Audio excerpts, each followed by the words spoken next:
င်္ဂလာပါကျွန်တော်အခုရက်ပိုင်းအတွင်းမှာမရေးတဲ့ရေးတဲ့နဲ့ရေးထားတဲ့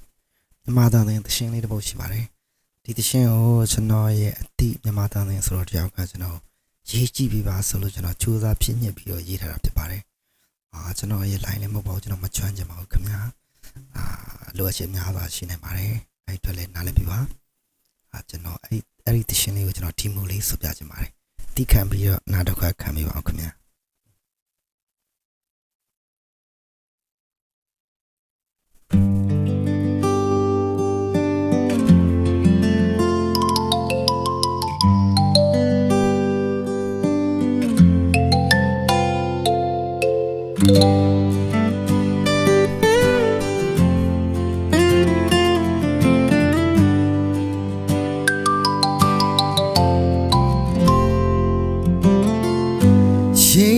စက်ကုံတော့ခါစွတောင်းတွေလဲမပြေပြီလေချစ်သူရဲ့ချောင်းဖေးကတိန်စိန်ကရက်စပါလေအမုံတန်ရတဲ့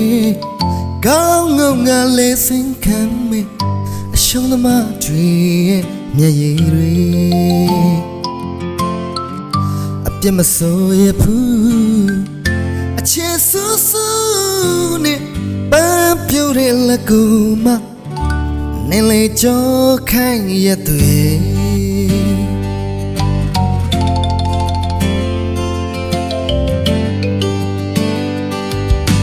မင်းကစားခဲ့တဲ့ကစားဝဲတွင်မှာကိုဟာနောက်ဆုံးဖြစ်ပါစေရှိတဲ့ကြားယုံလန်းနေရှာတော့ရောက်တဲ့ငယ်လေးတကောင်လုံးမိမရတော့မော်ယုံနူနေနေ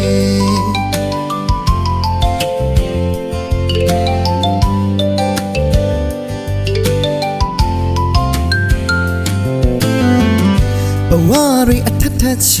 တော့မမီတဲ့ပန်းမှုနေအောင်လေး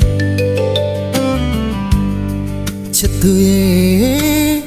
မင်းမရနို့တွင်မှာရုံး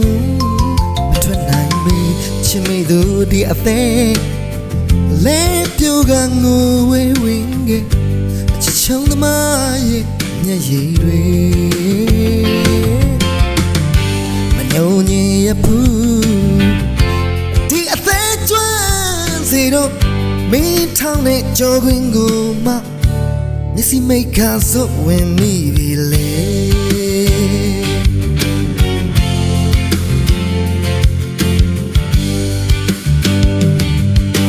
မိတ်ကလောက်တိုင်းတဲ့ခဲလုံးကလေးကိုစားနောက်ဆုံးဖြစ်ပါစေမင်းမရမယုံတော့မှအမင်းငယ်လေးကောင်းလို့ဒီပန်းမယားစူကြနေမှု